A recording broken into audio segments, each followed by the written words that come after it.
Now, the Infrastructure Concession Regulatory Commission, ICRC, is the primary regulatory body for PPPs, that's public-private partnership in Nigeria, to ensure transparency and efficient project implementation. PPPs, of course, involve public agency and private entities collaborating to deliver public service or facilities, sharing risks and rewards. Of course, we've had a couple of attempts at making this work. How many benefits or results do we have? We'll delve into that next with Professor George Nwango. He's the managing partner at Ratio Consulting. Prof, good morning and welcome to the program. Good morning. Thanks for having me. So from where you sit, how successful have the attempts at PPP been in Nigeria so far? That's a very delicate question to ask, because what we have, I will rate it moderate. Moderate in the sense that there are some successful, some not too successful. If you look at the very large projects in maybe the Lekki Toll Road PPP project, that functioned for a while before government had to buy up the concession. And if you look at the MMA2 airport concession, that is also functioning, but we have legal issues. There are legal disputes between the concessionaire and the government. But if you then look at the power sector, especially the hydropower plants that were concessioned to two concessionaires, there are two major hydropower plants that we have, the Kainji, Jeba, and the Shiroro. If you look at those two projects, you'll say they've been very successful concessions. But the most important thing that I take away is that, at least at the end of the day, those assets remain. We have assets. Imagine if you look at the MMA2 airport concession, we would never have had such very good infrastructure without PPPs. But of course, there are issues that we need to resolve here and there. So very moderate. A lot needs to be done better. But we've had some success, yes. So, I mean, I would have loved to ask, I mean, all of that you talked about is mostly infrastructure, but, you know, we also have food security, and it would have been good to see some of those, even if it's moderate success, you know, in agriculture, you know, when we have this partnership in agriculture, but it doesn't seem like that's an area of interest for the government or the country at this time. There's been one major concession in the agriculture sector, which is the concession of the silos. So government, if you recall, government had a lot of agro silos. They built these grain silos across the country, and they were lying fallow. And what government did a few years back was to call some private sector individuals, concession it. And what has happened, that has not been very successful, because if you then concession such assets, you need to have, you know, and when I come to proper risk mitigation, you need to, because there are a lot of risk that needs to be mitigated, but it's not. The agri sector appears to be a rather more risky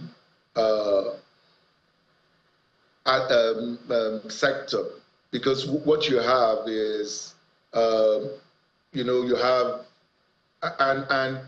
you know, you have seasonal floods. You don't have insurance, sufficient insurance to cover it. The banks are unwilling to lend to the agri sector, so it's really difficult to mobilize financing for this sector. So that's a little bit problematic. But when you then move down up the value chain towards agro processing, there can be it can be more successful, and so maybe that is where we miss it a bit. So yes, we can do a bit more. I listened to your the previous the person you were interviewing previously, and talking about the converting raw materials to processing raw materials to finished products. And it's really where I think we need to pay a lot more attention, and that can work. But down the value chain is very difficult because of risk. It requires a lot of risk mitigating tools that I don't think we have within our financial markets. Yeah, but Prof, because it has a lot of risks, and it doesn't mean that we should run away from it, because we can hardly run away from the issue of food insecurity. How would you say it could be approached? Even though, yeah, the PPP in agriculture is very risky, but it has to be done. We have to do it. So what model of PPP do you think can be adopted in the agriculture value chain that would give us a more bountiful production from our agric? Okay, and you're right. Risk is the reason why PPPs are very successful, or can be successful, is because it allows for better management of risk. Risk mitigation is key to the success of PPP. So if you look at the agri sector, for instance, one model that comes to mind is concessions. I think the prisons have tried. I think their model is very good. The prisons have a lot of farmlands, and they are lying fallow. And what they've done is to try to approach the private sector, to concession it to the private sector for a number of years. Private sector pays some concession fees to them, and the private sector then uses it to grow a product or produce. The problem has always been, how do we then move it to the next stage? And that is where government policy is important, because one of the critical risks is foreign exchange risk. And I'll tell you how. A lot of agro-processing equipment we import. If you borrow in dollars to import the agro-processing equipment, and your revenues are in naira, the foreign exchange risk kicks in.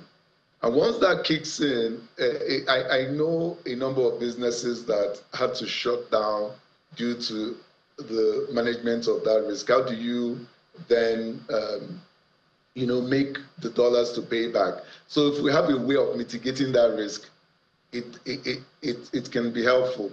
Then you have the problem of policy inconsistencies. Governments in Nigeria run in 4-year cycles. So a lot of people try to do things within that 4-year cycle. If you're planning beyond that 4-year cycle, then you might have a problem, because the next government comes in, there's a new policy. If you look at our industrial policy plans and all the policy plans we have, it keeps evolving, it keeps changing. A new government comes in with a new one. So if you've planned that, let's say you want to focus on palm oil production, and the next government comes in and says, we're not really interested in palm oil, we're interested in rice. Like in 2015, throughout the Buhari administration, it was rice. If you then focus on that rice and some of those incentives disappear, then you have a problem. So that also needs to be, that also is a major issue.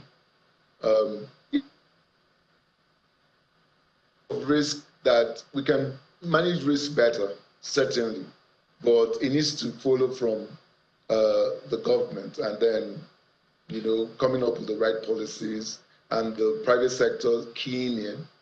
And Another point that I need to make is that because PPPs can mobilize financing, and that is one of the major things that PPPs will do. But in order to mobilize that financing, you need to have the deals, the big deals. The agri sector typically has very small deals.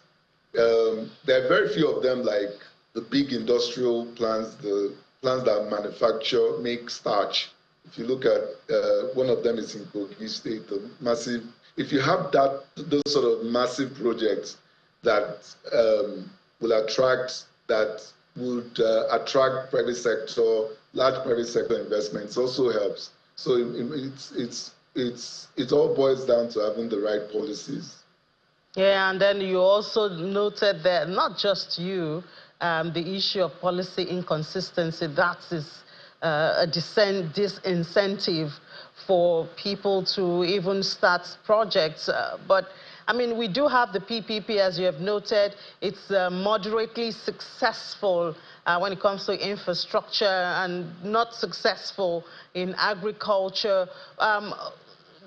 I mean, being a prof and very exposed to the PPP model, how do you think, or what incentives do you think can be added to the PPP model that can make it attractive enough for the private sector in both agriculture, infrastructure, which the government has already started? Yeah, that's a very good question. And my sense is that we really need to start from understanding what we want to achieve. What do we want to achieve? You know, you need to plan. Governments we need to have a coherent plan, a 15, 20-year long-term plan. Things don't, things just don't happen suddenly. It happens because of the plan and then the hard work you put in to implement that plan. China became a huge industrial country. It didn't because they had a plan, they had a long-term plan, and they executed. So first of all, it starts from having a very good plan. We've had plans from before 1960 to date, and we've never really executed them, properly. We had the Vision 2020, we had the Nigerian Industrial Revolution Plan. We have, so we have a few plans, but there's never been a comprehensive, cohesive plan, so you put that in place.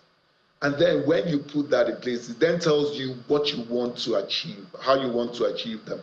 So you then, from the procurement process, you then need to design your procurement process in a way that, enables you to achieve that particular plan.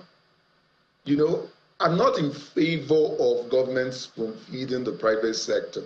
I think there needs to be a balance.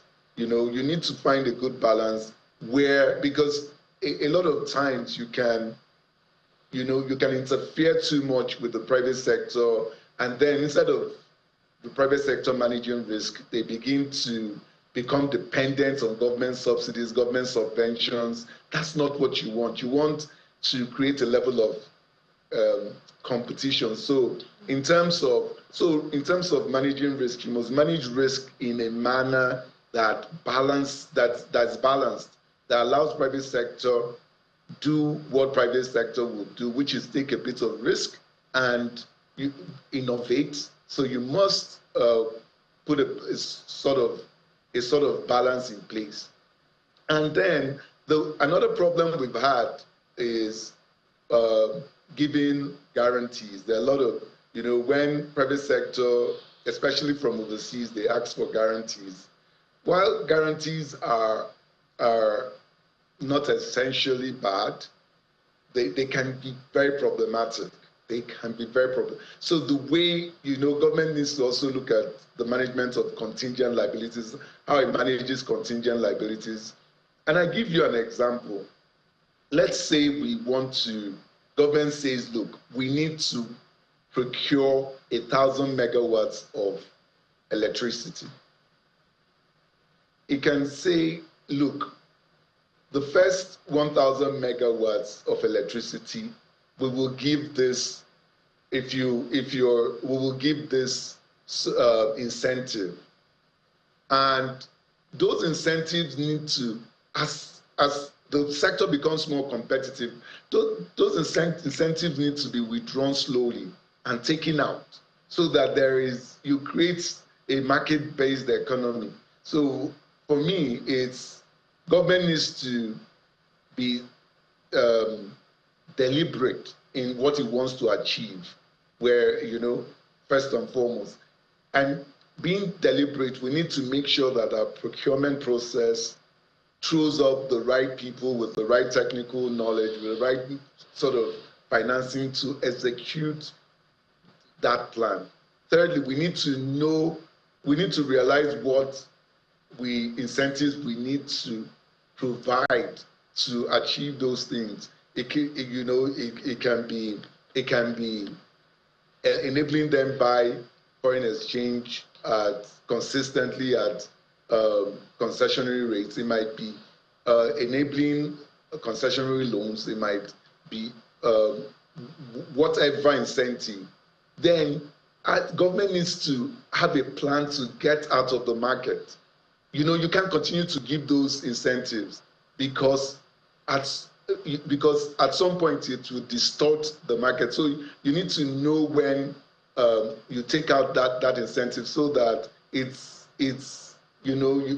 sector is a level playing field amongst private sector investors. So we need to have a coherent plan and execute that plan. All right, Prof. All right, Prof. Thank you so much for that. Professor George Nwago is the managing partner at Ratio Consulting. Thank you for your time and your views. Thank you very much. Thanks for having me.